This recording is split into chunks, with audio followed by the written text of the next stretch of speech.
sobre o tamanho corporal dos animais que interfere na regulação da temperatura do corpo dele. Então, assim, primeiramente eu vou falar sobre tamanhos de animais de pequeno porte e grande porte. E nós temos duas opções. Temos o carneiro de chifre grande, que é um animal de grande porte, e temos os animais de pequeno porte, o camundongo de pata branca. Então, assim, esses animais, quando eles nascem, os carneiros, por exemplo, de chifre grande, eles são animais que nascem com uma determinada pelagem e eles conseguem se esquentar, gerar calor devido a isso. Ainda assim, eles, pelo tamanho do corpo, eles conseguem reter esse calor. Enquanto que os camundongos de patas brancas, que são animais de pequeno porte, eles, além de ter essa opção fisiológica, também tem comportamental. Isso quer dizer o quê? Que eles, por serem de pequeno porte, eles precisam se aquecer. Então, quando a mãe está perto deles, eles recebem calor através da mãe, até porque eles, quando são filhotes, eles nascem sem pelos, esses camundongos. Então, quando a mãe está perto, ela os esquenta, e quando ela não está, é onde surge essa geração de calor comportamental. O que é isso? A mãe prepara ninhos, buracos, onde esses animais vão poder concentrar um pouco esse calor. Ainda assim, a gente destaca aqui, ó, no desenho, eu mostro, talvez a figura não fique muito boa, professor, mas tem os animais aqui, ó, os camundongos de patas brancas com pelo, mostrando um ninho que a mãe faz. Então, quando a mãe não está, isso de fato acontece. Eles se esquentam por estar um próximo do outro e estar no ninho.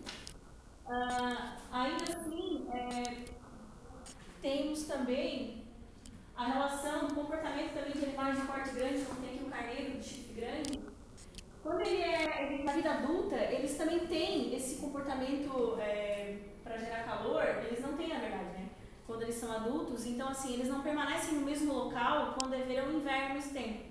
Por exemplo, quando é verão, eles conseguem permanecer no local, por causa do alimento e tudo mais. Mas quando vem a estação do inverno, eles têm que buscar um outro lugar, porque eles não conseguem, como os animais de pequeno porte, ficar em buracos, em tocas, devido ao tamanho. Então, eles acabam migrando. Então, esse é um fator comportamental que faz com que eles busquem regiões mais quentes para poder estabelecer esse calor. Tá? E aqui tem uma foto, um camundongo de patas brancas, a toquinha, né? Porque quando é no inverno, esses animais de pequeno porte, eles conseguem permanecer, tanto no inverno quanto no verão. Então, no inverno, eles fazem essas tocas, onde eles ficam preservados longe do frio e do vento, onde eles conseguem permanecer por mais tempo. Aqui também eu mostro, nessa imagem, ela é representativa para falar sobre a seleção natural, porque ele questiona no próprio texto que a gente estudou, que ele fala que para refletir, né, a respeito de que se a seleção natural começa a favorecer um aumento ou diminuição do tamanho corporal desses animais, quais seriam essas implicações? Por que eles estão, por que animais de grande porte conseguem em algum momento hibernar, como a gente vai ver ali adiante, ao mesmo tempo não? Por que animais de pequeno porte também têm essa variação? Então, a gente vai discutir daqui para frente o que é, de fato, o que acontece com algumas espécies, apesar de serem, né, semelhantes em alguns aspectos. Então, dessa forma, eu vou mostrar agora, professor, um vídeo que ele vai mostrar essas diferenças de animais de grande porte, pequeno porte, ou sobre a temperatura do corpo. Tá? Igual que los seres humanos, los animales deben mantener la temperatura de su cuerpo dentro de ciertos límites para poder sobrevivir. En los medioambientes más severos, algunos han desarrollado maneras asombrosas para luchar contra el calor, y eso es lo que hacen. Los elefantes viven en sitios muy calurosos y han desarrollado numerosos mecanismos para mantenerse frescos. Uno de ellos es su piel, la cual es varias tallas mayor que su cuerpo. La energía del calor se pierde por la piel, de manera que es mejor tener mucha. Las arrugas en la piel de un elefante le proporcionan una mayor superficie por la cual puede escapar el exceso de calor.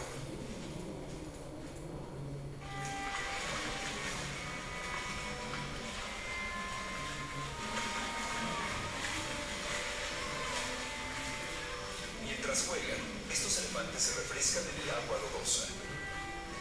Cuando salen de las charcas, el lodo se acumula en los pliegues y mantiene la humedad cerca de la piel.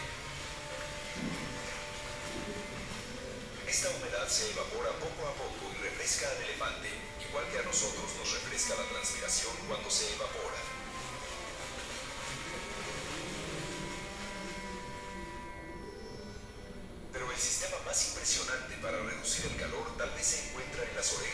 elefantes. Como nos muestra el rojo de esta cámara infrarroja, las orejas despiden mucho calor.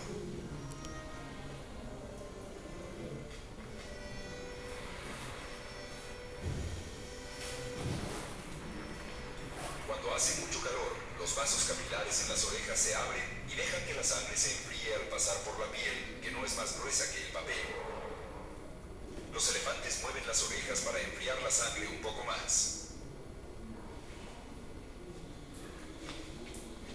Toda la sangre de un elefante, 360 litros aproximadamente, puede pasar por sus orejas en 20 minutos.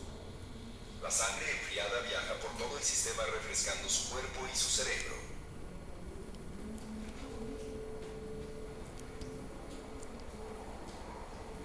En el sitio más frío de la Tierra, las pocas criaturas que pueden sobrevivir enfrentan el problema opuesto.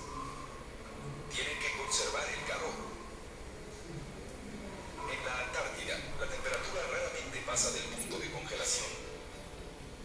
Pero de alguna manera los pingüinos emperador se mantienen calientes. Para empezar, se mantienen juntos. Cuando el viento sopla brutalmente, se acurrucan en grandes grupos y por turnos se paran en medio. Al estar protegidos por los otros, reducen la pérdida de calor casi a la mitad. Las plumas de los pingüinos están muy juntas, superpuestas, son impermeables y se controlan individualmente.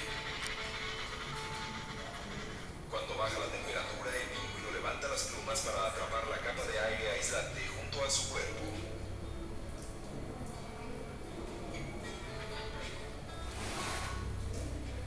No les queda otro remedio que pararse sobre el hielo con los pies desnudos. Afortunadamente sus pies son pequeños y están forrados de grasa. Columpiándose hacia atrás sobre sus talones, mantienen el contacto con el hielo al mínimo. Al circular la sangre, su cuerpo absorbe algo del calor antes de llegar a sus pies.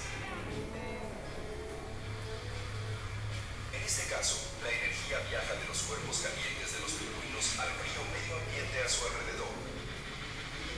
Estos pingüinos necesitan todas las defensas posibles para poder sobrevivir. Foi. Então, assim, dando continuidade, a gente vai falar sobre a hibernação como estratégia de inverno. Então, novas direções descobertas que surgiram. Então, assim, em relação à espécie de mamíferos hibernantes, né, placentários, a gente descobriu que eles retêm a gordura marrom. Antigamente, a gordura marrom não tinha esse nome. Eles acreditavam que era uma glândula, que apenas aquela gordura seria para isolante térmico, mas na verdade não é só isso. Ela tem outras funções no corpo de um mamífero hibernante. Aqui a gente vai falar também sobre e a gordura marrom. Então o que acontece? Ela dá o início do despertar depois da hibernação. Então assim, ela é importante porque ela vai ativando alguns órgãos vitais desse mamífero, como coração, pulmão, tá? Então vai fazer com que esse animal comece a despertar. Foi. Dessa forma eu tenho dois exemplos, que tem esse aqui que é um esquilo, tá? E temos também a marmota aqui, tá? A marmota e o esquilo, que são dois exemplos de animais que são mamíferos que retêm essa gordura marrom. Ainda na hibernação, como estratégia de inverno, hibernar ou permanecer ativo. Para animais de 5 kg a menos, isso não é uma regra, hibernar ou não quer dizer que todos vão hibernar, não é universal. No Ártico, por exemplo, os esquilos do solo hibernam, já os esquilos voadores e os lemingos não. Então, conclui-se que ambas as estratégias têm seus prós e contras, pois nenhuma apresentou uma vantagem em si. Bom, o gráfico mostra que está falando do morcego, do dormal, os esquilos do solo e marmotas. Ele quer dizer que quando não estão hibernando, conforme aumenta o peso corporal do animal, a taxa metabólica cai. Já quando eles estão hibernando, isso fica constante. Sendo assim, o data logger é o equipamento que é implantado dentro do animal para coletar a temperatura. Após um tempo, eles retiram e fazem as análises. Esse é o datalog. 3. Os esquilos do Ártico ficam super resfriados durante o inverno, pois quando eles vão cavar para fazer o seu hibernáculo, o solo está congelado. Isso se chama permafrost. Nesse vídeo eu vou poder mostrar certinho como é. Vocês estão vendo, né? Olha lá, abre só, parece gelo. Ó, Mas quando derrete, o nome disso é permafrost. aqui. Cá.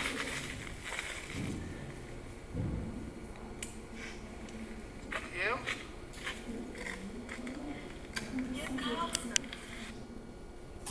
Congelamento, né? E por conta do permafrost, que é esse solo congelado, o animal vai fazer seu hibernáculo e lá vai estar pode estar a menos 25 graus Celsius. Por conta disso, o animal acaba despertando diversas vezes durante seu período de hibernação. Bom, as questões de regulação de temperatura, as estratégias de termorregulação giram geralmente em torno da estivação, do torpor e da hibernação. E também toda essa discussão vem para desmistificar algumas coisas. Por exemplo, o urso, desde sempre a gente acredita que ele hiberna e na verdade ele entra em torpor. Tudo isso está ligado pela questão do tempo. A diferença do torpor e da hibernação é essencialmente porque, por exemplo, a hibernação é para quando os animais vão ter uma queda maior na temperatura, mais abrupta, ou seja, de 3 a 0 graus para menos. Algumas rãs, elas conseguem fazer essas estratégias de chegarem até menos de 0 graus os seus corpos, mas isso com o auxílio de proteínas anticongelantes e outras coisas no corpo que conseguem regular para que elas não morram com essa queda abrupta. Já o torpor são quedas menos abruptas e mais regulares. Geralmente a temperatura do corpo cai só até 10 graus. Bom, os hibernantes possuem também moléculas, todos os animais, mas nos hibernantes vai ter uma grande diferença para ajudar que eles não morram durante esse processo em relação às moléculas SFA, MUFA e PUFA. As MUFAs são moléculas com monossacarídeos, já as PUFA são moléculas com polissacarídeos. E sendo que estes últimos, as MUFA e as PUFA, eles vão ser de melhor qualidade na hibernação. Por quê? Porque são menos anticongelantes do que as outras. Bom, é legal a gente lembrar, que já foi comentado um pouco, que todos esses processos, tanto da hibernação como do torpor, exigem demais dos animais para eles irem e virem dessas estratégias. Então, se eles não estiverem com uma saúde legal, eles também podem até morrer durante um desses processos. Que ao mesmo tempo que garantem que eles sobrevivem a temperaturas extremamente abruptas, tanto para mais quanto para menos, se eles não estiverem com a saúde legal, pode prejudicar eles. A dinâmica da hibernação gira em torno de, digamos assim, o corpo dos animais, a fisiologia deles está bastante preocupada em relação à composição e quantidade de alimentos que eles vão estar consumindo antes de hibernar, porque todo o processo que o corpo do animal está preparado para a hibernação é antes, que seria a engorda. Ela requer tempo, ela tem que começar antes. E essa engorda ela pode ser tanto fotoperiódica, ou seja, os animais vão saberem que está na hora de se programarem para a hibernação, por causa que a estação está mudando, como endogenamente programado. Independente de a estação estar mudando, a luminosidade, os corpos deles já sabem que está no período de eles começarem a entrar em processo de hibernação. Ainda falando da gordura marrom e da gordura branca, que são as gorduras que vão estar auxiliando esses animais extremamente durante esse processo, a branca, em relação ao marrom que já foi comentado um pouco, ela é não termogênica, ao contrário da outra, é um tecido de armazenamento e vai permitir para o animal repor lipídios oxigenados que foram, digamos assim, gastos pela marrom. A gente tem aqui os espermófilos laterais, que nesse gráfico aqui a gente consegue ver uma estratégia que ele se utiliza durante a hibernação, que conforme a temperatura do ambiente está caindo, a sua taxa metabólica vai aumentar bastante e a temperatura corporal também, porque esse animal tenta recuperar a capacidade de temperatura do seu próprio corpo enquanto a temperatura do ambiente está caindo.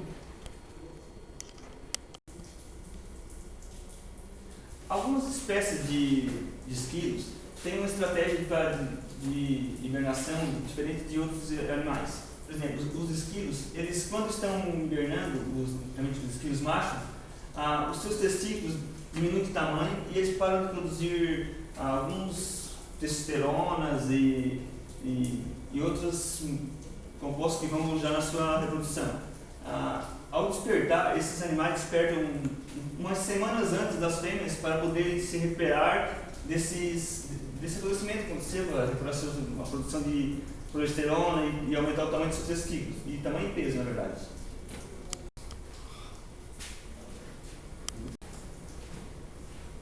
Aqui vamos falar sobre a alimentação dos mamíferos hibernantes. Os hibernantes podem hibernar de um modo mais eficiente se depositarem gorduras ricas em monossacarídeos e polissacarídeos, né, durante o seu período de engorda.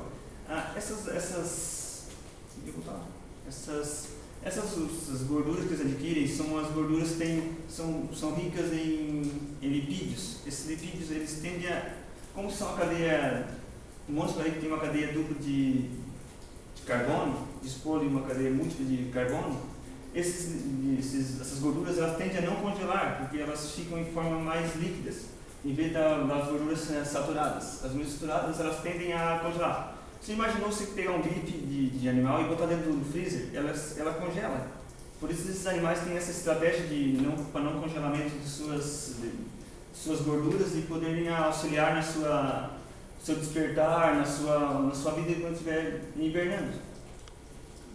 A hibernação, que a gente mostrou uma figura aqui, pode ver que ele está bem enrolado em uma cama de palha para manter o seu corpo aquecido. Aqui nós vamos mostrar aqui um gráfico, aqui na verdade são marmotas para mostrar a relação de ganho de perda de energia em hibernação e não hibernação. Aqui são os meses do ano que acontecem a hibernação. Na verdade nós temos no hemisfério norte, no hemisfério norte seria, o inverno começaria praticamente seria abril, maio, junho, julho, agosto, setembro. Aqui tem um gráfico mostrando que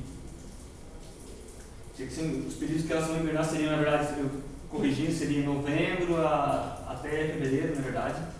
E nessa época do ano aqui é onde as marmotas, os animais não hibernantes estão ativos e elas têm um consumo de energia alto. Se esses animais não hibernassem, o gráfico, olha o tanto que esses animais gastariam de energias, seriam elevado o gasto de energias. Outra coisa que mostra esse gráfico aqui, outra informação é que se esses animais não precisassem se despertar durante a hibernação, eles teriam um gasto bem menor de energia também, pois a energia que esses animais gastam no despertar corresponde a quase 2/3 da sua energia metabólica durante a hibernação. Um pouquinho sobre os hibernantes, alguns animais que hibernam socialmente. As marmotas são os animais que provavelmente elas têm uma estratégia de hibernação diferente dos outros animais, ou de alguns animais, diferente dos esquilos. Provavelmente as marmotas, elas tendem a se fazer hibernação em conjunto de 20 até 20 animais, onde os filhotes junto com os mais adultos ficam juntos, agrupados, para que a perda de energia seja menor. Olha no gráfico aqui, dá para ver?